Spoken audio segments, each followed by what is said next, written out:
and welcome to Alzheimer Speaks Radio. I'm your host, Lori LeBay, and I'm so excited that you're joining us today.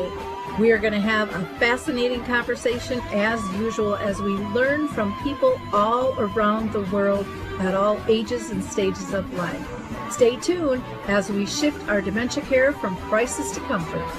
Here we go. What you think about, you will bring about the mental change. We will. Well, hi, everyone, and welcome back to Alzheimer Speaks Radio. I'm your host, Lori LeBay, and I hope you enjoyed our opening music. It's called Clarion Call by the Mark Arneson Band, which you can download on any of your favorite music platforms.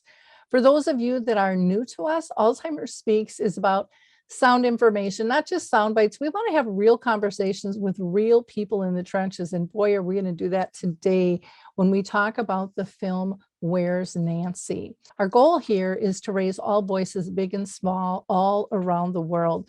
So if you are a person diagnosed, if you are a family member who cares for someone, if you are a professional in the industry, in healthcare or support services, maybe you've written a book, you have a YouTube channel, a blog, a podcast. It is endless. Maybe you're just really strong at advocacy and raising funds. Maybe you have clinical trials and are a researcher. Please reach out to me. I would love to talk to you. Again, you can just reach out to me at radio@alzheimerspeaks.com. Now, before I introduce our guest today, I want to just give a couple of shout outs. One, I want to talk about a new book that I just launched. It's called Betty the Bald Chicken, Lessons in How to Care. And it's a story I've told for years, speaking, doing keynotes and training sessions. And it really isn't just dementia specific. It's for anybody who has ever felt like they didn't fit in at one time or another. It's a great children's book. It has questions in the back, which just open up a comfortable conversation to feelings and situations that a lot of times kids don't share with us. And a lot of times adults don't either. So please check out Betty the Bald Chicken. You can get it on Amazon, Barnes and Noble. You can go to Kirk House Publishing, or you can go to alzheimerspeaks.com to our book tab. If you want an autographed copy, I'd love to accommodate you there. Also on alzheimerspeaks.com, we have one section that is all free resources, and there's a multitude of them. So feel free to check those out and pass those along. Okay, it is time to introduce you to our guest today, and I am thrilled to have this trio with us. Dru Miller has spearheaded numerous film and television projects, including the award-winning film Chocolate, which is about early onset Alzheimer's, and also Duke, which is about severe autism. She has a film, Life on a Leash, and Second Time Around, for which she served as executive producer, creator, and writer. And she is the head of D. Ellen Miller Productions. We also have with us Thiago Dadalt, and he is an award-winning writer, editor, director from Brazil. And he has won numerous awards for his film Chocolate that he worked with Dru with. And he was also involved in the film Duke, which was about severe autism. And Duke was actually officially selected at the Emerging Filmmaker Showcase at Cannes 19 in Cleveland, Stage 32 contest. We also have with us Kirk Moody, who is a retired engineer and was a full-time caregiver for his wife, Nancy Paulikas, who suffered from early onset Alzheimer's disease. Kurt actually spent 26 months looking for Nancy after she wandered from a family outing at an art museum. Well, I'm so excited to have this conversation with all of you today. I've really been looking forward to this. I think this is such a important topic on many levels, from the utilization of film to get to people for awareness and education. And a lot of people don't want to talk about dementia, and so going through a film base is so different because they don't really know what they're in for. But I haven't seen a film about dementia that hasn't been powerful and hasn't gotten people talking. So first, Kirk, I want to say to you, thank you for sharing your story about Where's Nancy, and to Thiago and Dru, again, the filmmakers of this, just a beautiful, heartfelt, heart-wrenching story on a lot of levels. But people have to understand what could happen, and then how do you step around that? How do you try to avoid that? How do you protect your loved one the best you can? And if we don't share stories, we can't help other people. And I think that is a critical moment. So what I want to do first is to have everybody start out by sharing how they've been touched by dementia, if they've been touched by dementia in their own family or circle of friends. And Dru, I'm going to go to you first, if you don't mind. Okay, thank you, Lori. So yeah, I think all of us either know someone or related to someone or have someone in our social circle that has been affected with Alzheimer's, both early onset and then later on. I have been affiliated with it because I was an occupational therapist in my last life, and I actually worked in a memory care unit. So that was one of my first experiences when I was in my 20s. I did have an uncle that passed away from Alzheimer's in his early 80s. And, he wandered and he got lost and drove from LA to San Diego and walked into a McDonald's and said, I don't know where I am. I don't know who I am, but here's my wallet. Can you help me? And so the young man behind the counter at McDonald's actually found him and were able to call my aunt, and he was rescued. So that was my personal experience with Alzheimer's. But yeah, and so doing this film with Thiago, and thank you, Kirk, also, it was, just I don't want to say a wonderful experience, but it was so nice to tell the story of how horrible this disease is.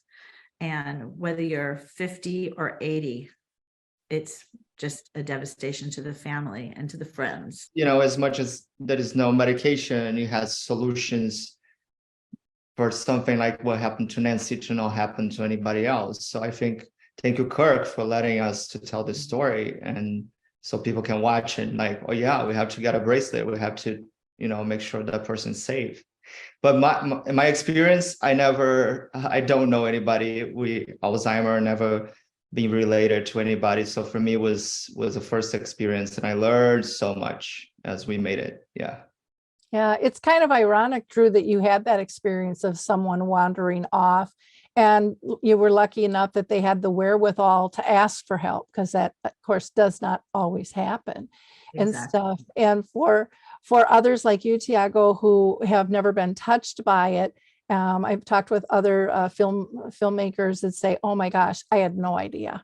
And again, the education of the process there. Kirk, do you want to tell us a little bit about your story and Nancy's story? Just kind of set us up a little bit.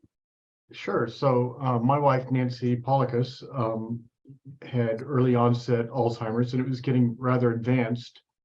And the story goes that my family was out visiting, my mother, my sister, her wife, and we met a cousin at the Los Angeles County Museum of Art who had some art there, and we toured the museum, and we were at the end of our day, we were about to go, and I checked with Nancy to see if she'd want to go to the restroom again, and she did. So I dropped her off at the restroom and immediately discovered that the men's room is not right next to the women's room. So the men's room is downstairs. So I went downstairs as quickly as I could, and usually I was, could get finished about the same time Nancy would, and then she'd be out waiting for me outside the restroom.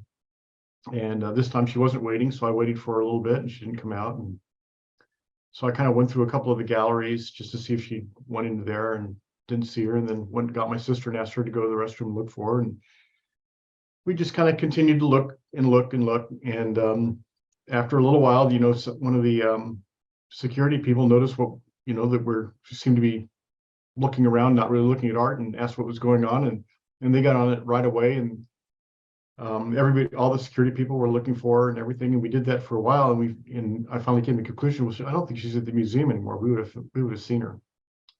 And so we called the police, and they came out very quickly, and they started doing a search. This is in a very, very, very dense area. It's lots of single family homes and apartment complexes and stuff, but it's just remarkably dense part of Los Angeles. And we couldn't, we didn't locate her, and the police kept looking for her. And then the next day I got a whole bunch of friends going, and over the next week or so, even more and more and more people started looking for her. And I think it hit the hundreds at some point. And we didn't find her. We looked, and in fact, and in one form or another, I was looking for the next 26 months. My mom lived with dementia for 30 years, but she was not a wanderer. We were really, really lucky about that. But you don't know someone is going to wander until they wander. I mean, it's just every person is so I guess different. the statistics bear that out. Like 60% of the people with Alzheimer's will eventually wander. And I think some people that are caregiving for somebody don't necessarily, they'll think, well, they'll never wander. And I kind of would think that about Nancy. She wasn't going to wander away from me. But she might get lost, right? Or she might get confused if we're not in a familiar place. She wasn't going to go out the front door necessarily, but she certainly might go looking for me or something like that. And I obviously don't know, but my guess is that she thought that I had left. So she left that museum as quickly as she could have, thinking that it was time to go, and she went looking for me. Yeah. It's, when you said about going to the restroom, that is a huge issue. And I hear that from people a lot. I haven't heard so much in a museum, but in like airports where there's two exits or two entrances, and the spouse is standing outside the entrance they went in, but they go out the other side, and nobody's there for them, and then they get lost. And yeah, it's absolutely frightening. I've misplaced my mother a couple of times at large events, and all of a sudden I'll see I was lucky. She ended up sitting down. We were at a play with some other family, and they just kind of took her in and started talking with her. But we were like, the panic, I just can't imagine the panic that you're going through. And 26 months is a long, long time. So thank you so much for sharing that. I want to go back up to our filmmakers here, Dru and Thiago, and I want to talk about a short film that you did called Chocolate, and how that kind of ties into the documentary on Where is Nancy? I'll start. Okay. So actually, Thiago came to me with this idea. He wanted to portray the early onset Alzheimer's population along with the homeless community. So it was obviously a social impact film, which we have a passion for. But it was not based in anybody's story. It was not based. It was totally fictional. Totally fictional. Totally fictional.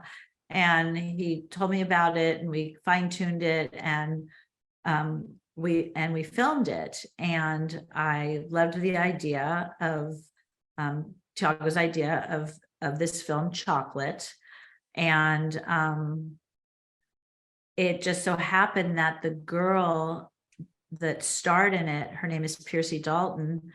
She is the one that actually connected us with Kirk. I believe she was at a gym. So yeah, what happened is right after we finished film in we finished filming in July 2016. We had the film done 2 months later, edited, we showed the people, we were about to have a premiere in LA. It was in the can. Was in the camp. And then October 16, I believe, right, Kirk? 15 was when Nancy went missing, and they had flyers all over the city.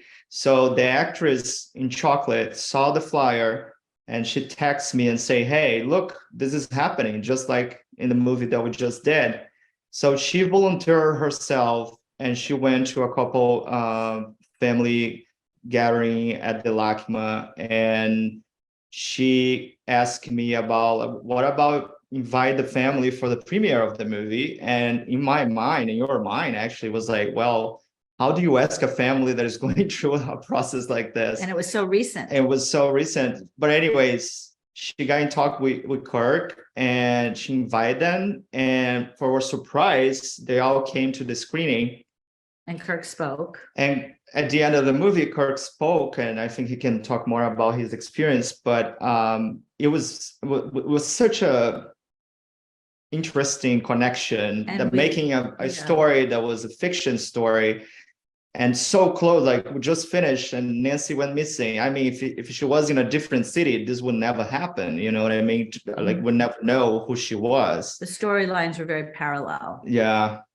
And we got endorsed, I believe, through But the Greater Los Angeles. Greater Los Angeles. Alzheimer's. Yeah. So when we Yeah, did, so Greater Alzheimer's Los Angeles was there at the premiere, and Right. I was willing to do that.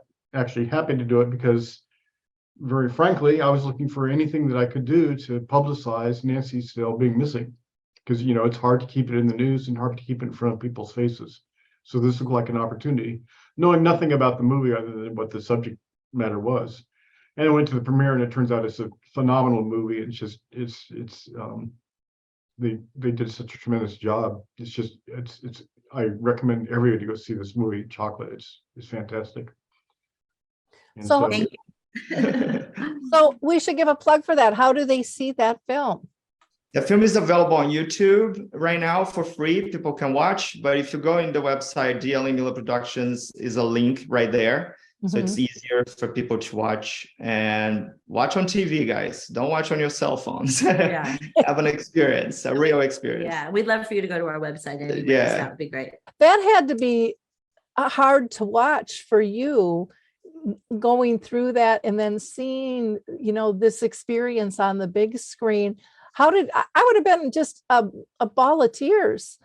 Well, it wasn't easy, and Dru mentioned the star, Piercy Dalton, and she had 2 or 3 things that she did so well in the movie.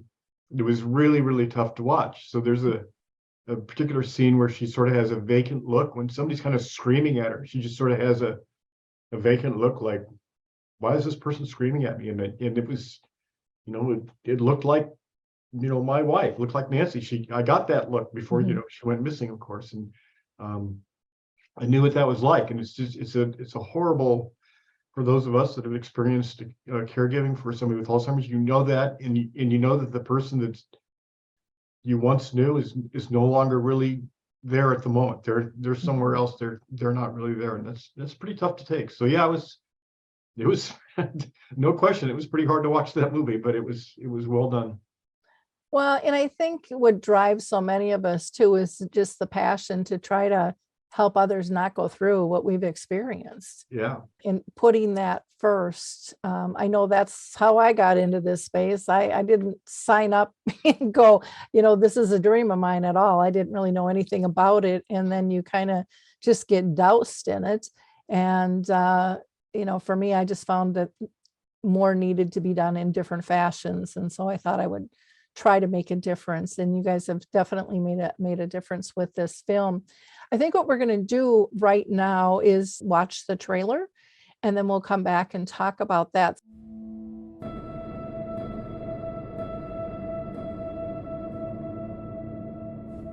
She went missing after being separated from her family during a visit here to LACMA back on October 15th. Her family found surveillance video that shows Nancy leaving the museum, walking west on Wilshire Boulevard before she wasn't seen again. You see how big this city is, and you see how many different places she could be, and it's just crushing. You just can't imagine how you're going to find her. 10 people in Los Angeles are missing every day. 8 or 9 of them reappear within 48 hours, but the others are not to be found. It's possible that somebody is hiding her, or a facility has her fraudulently and they don't want to give that information up. 2030, 0.5% of the entire world population will have Alzheimer's disease. The United States, right now, it's getting close to 6 million individuals, and that increases every year. Wickedly smart, trained as an engineer. She was a private pilot. Now, she's got the mentality of a 5-year-old, and she's got medical needs. I was going home and I seen her right in the corner of my house. Is this a routine pattern of fraud that we see throughout the state of California and indeed the country? There's no glory in this. There's greed and tragedy, and we're just trying to find answers. Please pass these recommendations, and please continue to look for my wife, Nancy. So she's out there. Where is she? Yeah, so where is she? We don't, it's still a puzzle, we have no idea.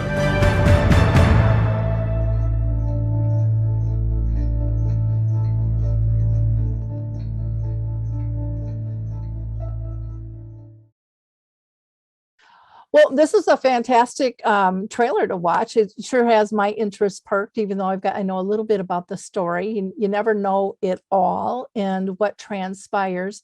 So, Kirk, I want to talk to you a little bit about, how did you feel about the trailer? Did you feel like it summed things up nicely and intrigued people to learn more? Absolutely. Yeah, I think it's a pretty good little teaser, and there's no, I'm not an expert on anything to do with Hollywood or trailers, anything like that, but it certainly seems to get people's attention. Mm-hmm. We're going to talk a little bit about the filmmaking process. So how do you pull a film like this together? How do you pull the storyline out of Kirk and find the pieces to weave it?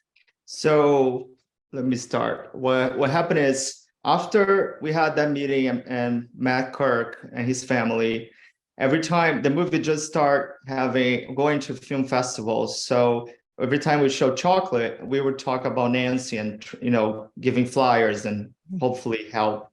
And we were in touch a lot, right, Kirk? And so he would keep me posted about things. But after a year that he was looking for Nancy, and I saw that he was not getting that much attention that he did in the beginning, and because, become old news and so Dru and I, we got together, like, we have this unbelievable story in your hands, somebody so close to us, and very similar story to what we did. I don't consider myself a documentary filmmaker, but it was a necessity to tell the story. And we decided, well, if Kirk allow us, we definitely want to film the story, at least the search and what's going on, because it was so many options and he had no idea, like it was so many things going on about where she could be, how she, So then I don't know if I call you Kirk, or how do we talk? No, we met with Kirk. Do we? Yeah.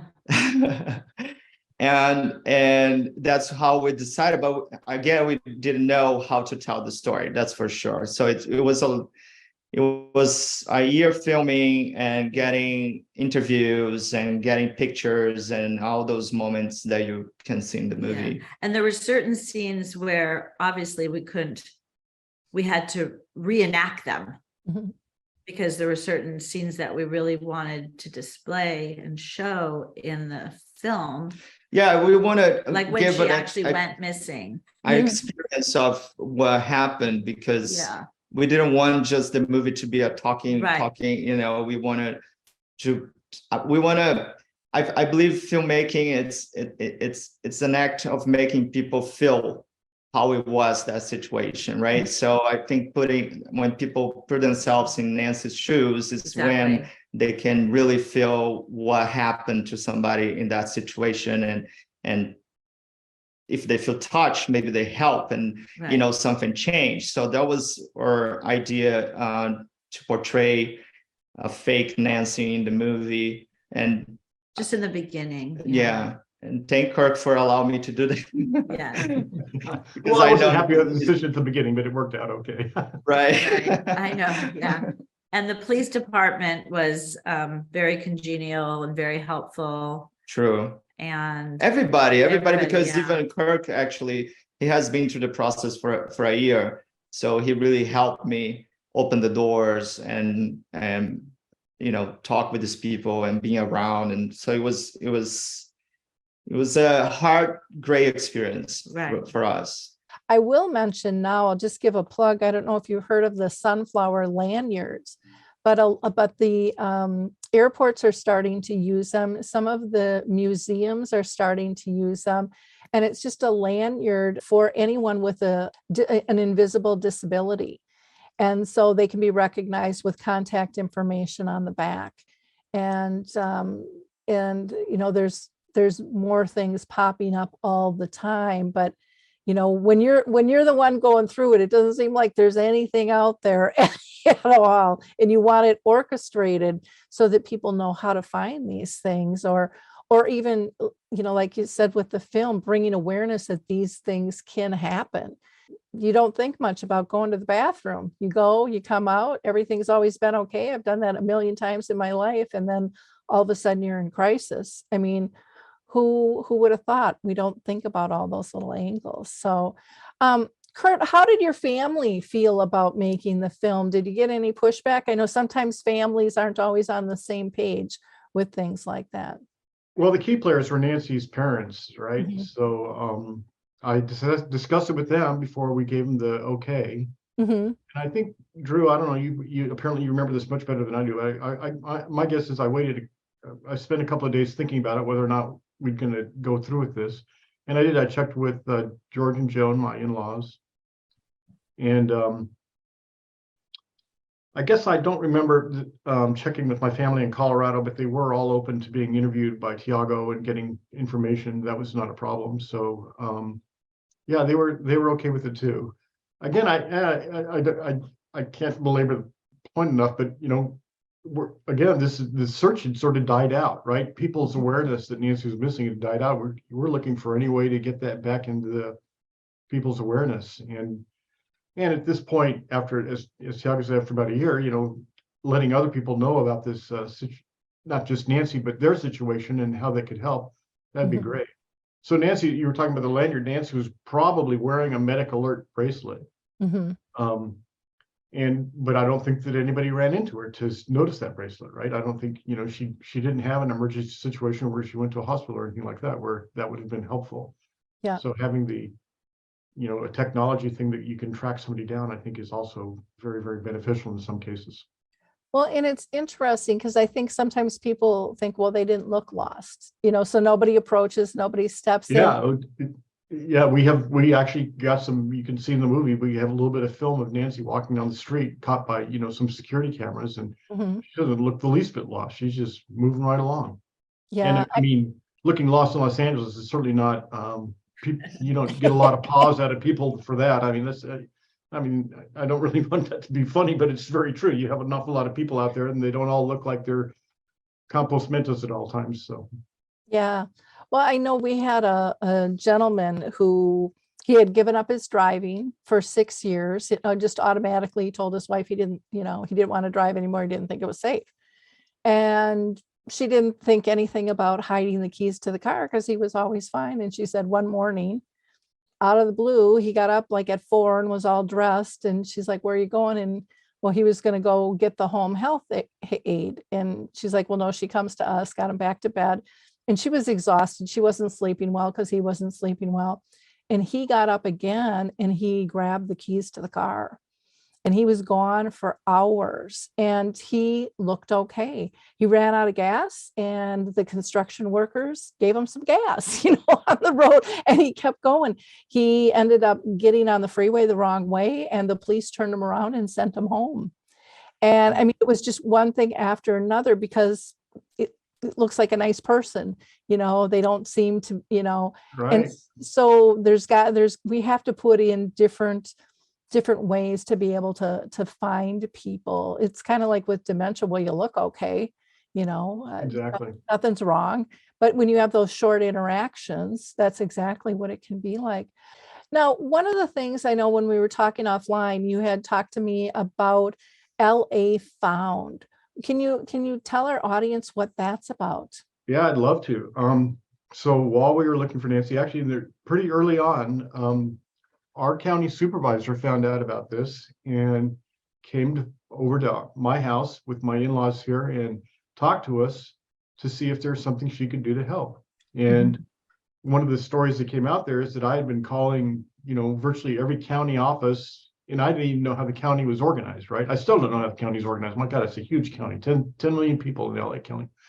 But it's, Department of Mental Health, Department of Adult Protective Services, the police, the sheriff's department, et cetera, et cetera, et cetera. And so I was calling all these different groups within the county, and she heard that, and she heard other frustrations I had in looking for Nancy and the cooperation I got from various people, or lack of cooperation in certain cases. And she got frustrated by that too. And she said, well, we ought to be able to do a better job in a county the size of Los Angeles and the resources to, when somebody like this goes missing, it's called a critical missing person if you're unable to really care for yourself.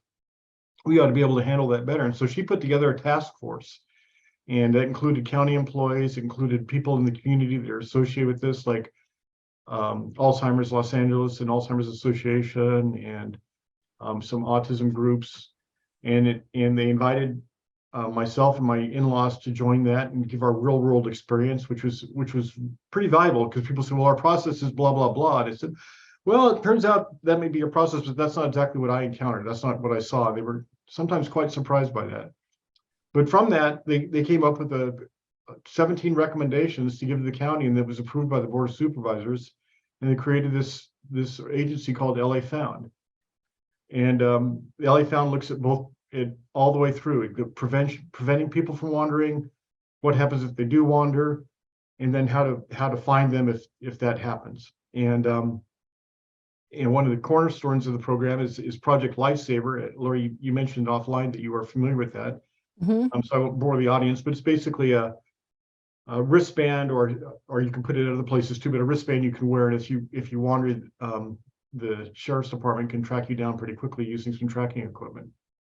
And it's not based on cell or GPS information, which is handy in certain cases and kind of a pain in other cases. But it's a technology that's been around for quite some time, and it's very effective if people are wearing the watches. In fact, no one that's been wearing one of those that we've given out in LA Found, we've given out 1,000 of them, no one that's wandered with those has not been found. So this is a pretty good story. And hats off to Supervisor Hahn for pushing this through and sticking with it. Well, that is wonderful. I'm going to have to reach out to LA Found. I would love to have them on the show to talk about what they're doing, because I think this is something that needs to be duplicated in other cities and counties as well. I know there are things like the caregiver alert system too, where people can subscribe and kind of describe their person, what they look like, that, what color are their eyes, how much do they weigh, what's their height.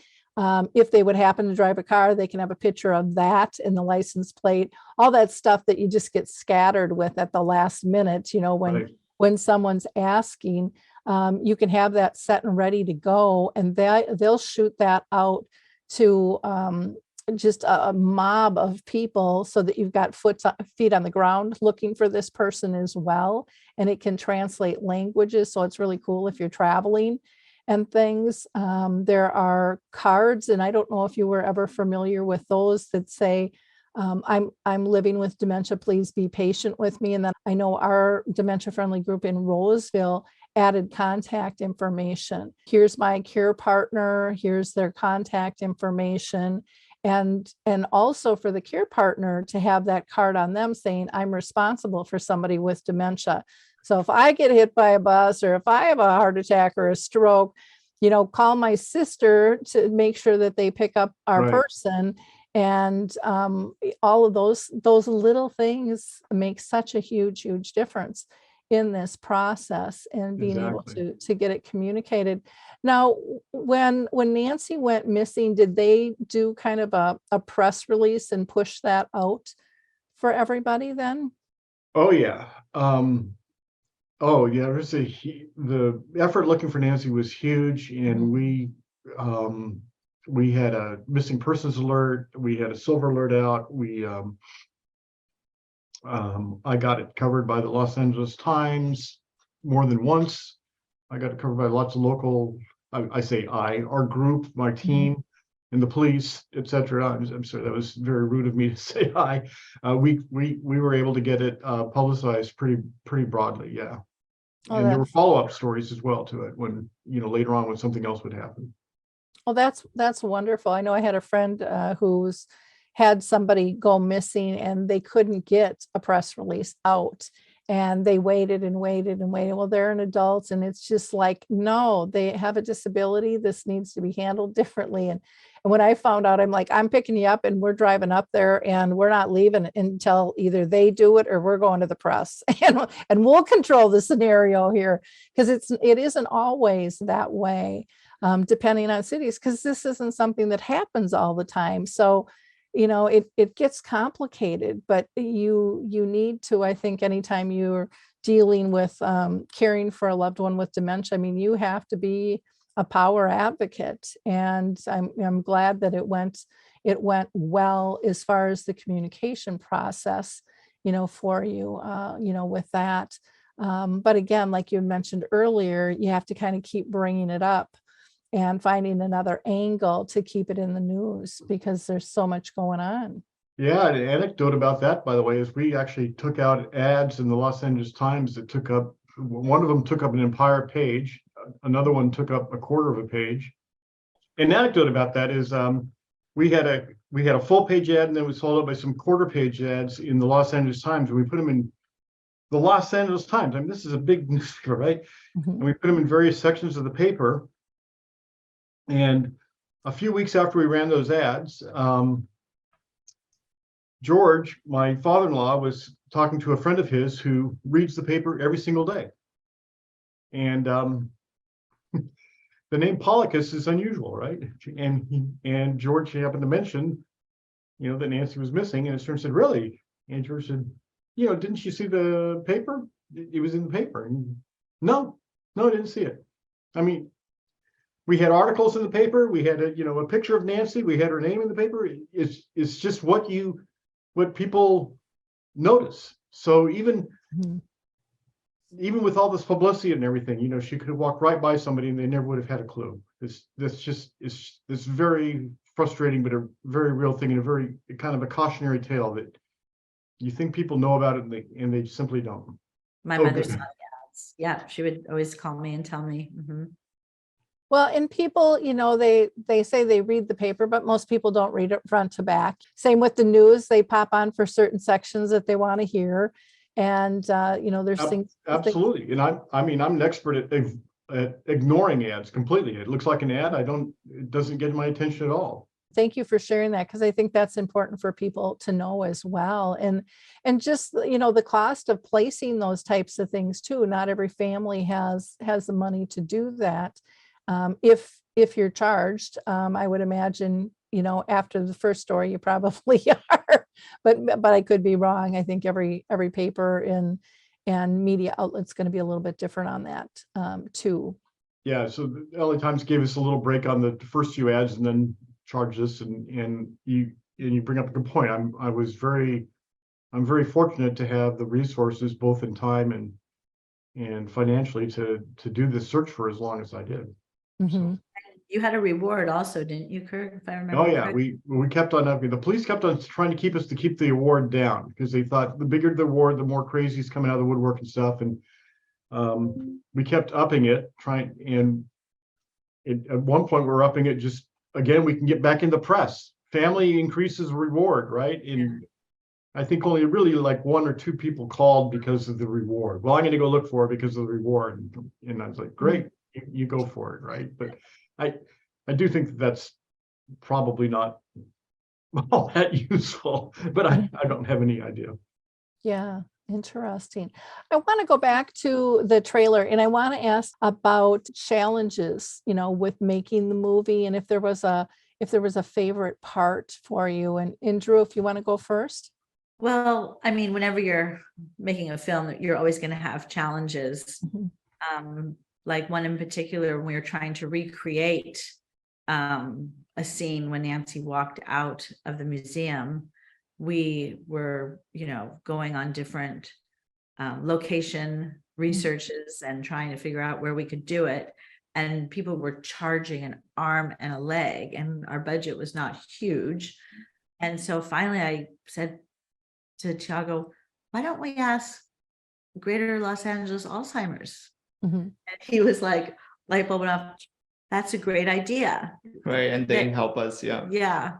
They allow us to film like Nancy's coming out their place, like she's coming out from the museum. So that was pretty nice. Yeah. Yeah. And then like we wanted to display the search, and part of it was the helicopter.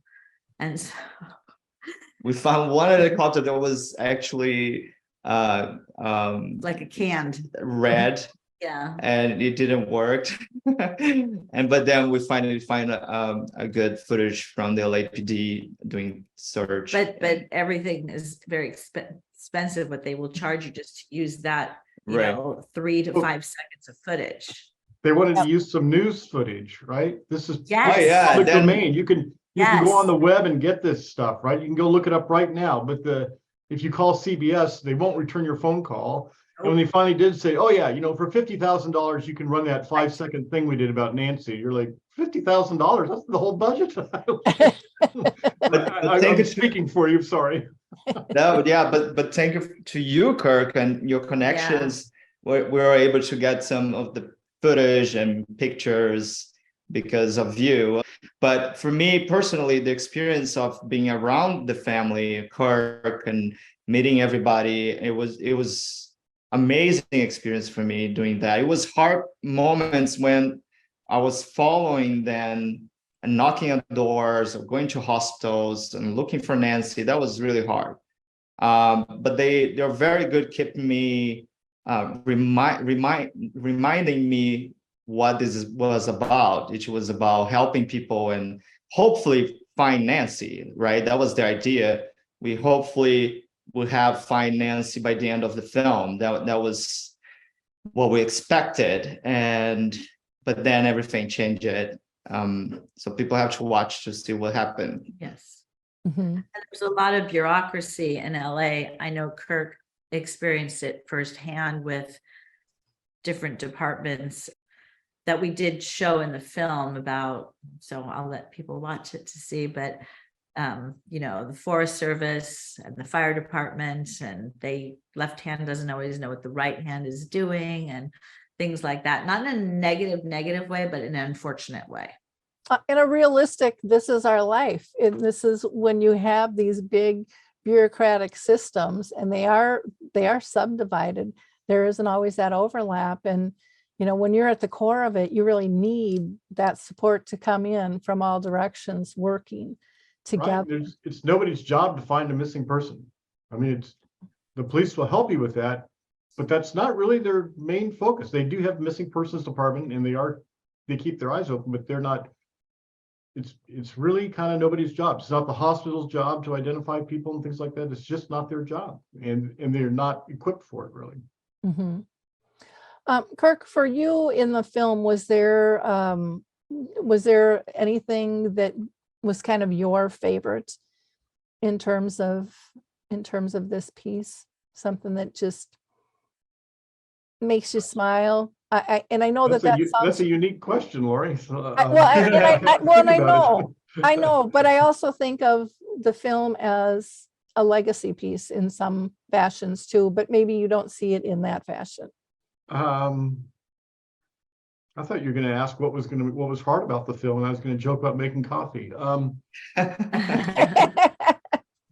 That's my second question to you.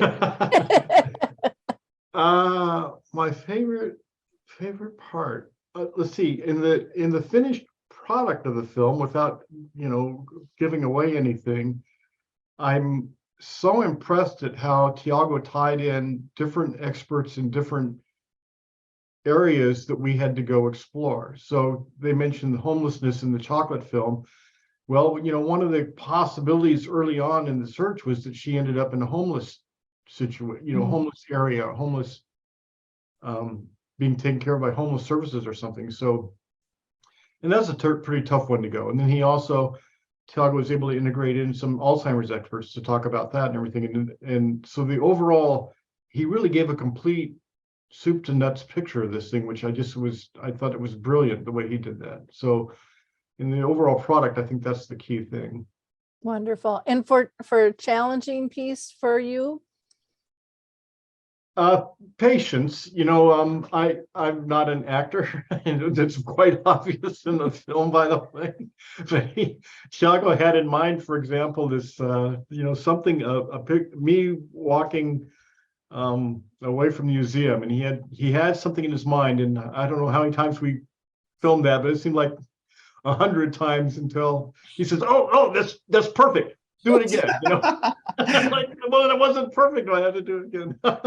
So, and what did I just do? Yeah. Yeah, what did I just do? So, no, it's, and I mean, I had, you know, it's just new to me. I'm not familiar with doing something like that. So that was just, it was an interesting process, more than just frustrating, but it was interesting. Well, thank you for that. So why don't we tell people how they can watch the film? So the movie is now in 3 platforms. They can watch at Amazon Prime, Apple TV, and Google Play on USA, Canada, and UK. So the movie is available in those platforms. If people want to check it out in one link, where to find and all those things, they go to dlmillerproductions.com, and it's going to be there. And hopefully people watch on the TV. It's a better experience. Yeah, much more impact. Yeah, than in a Great cell phone impact. or something. And actually, after we finish the film, we really hope, you know, that people watch the movie and the Project Lifesaver. It's something that people wanted to recreate in their cities.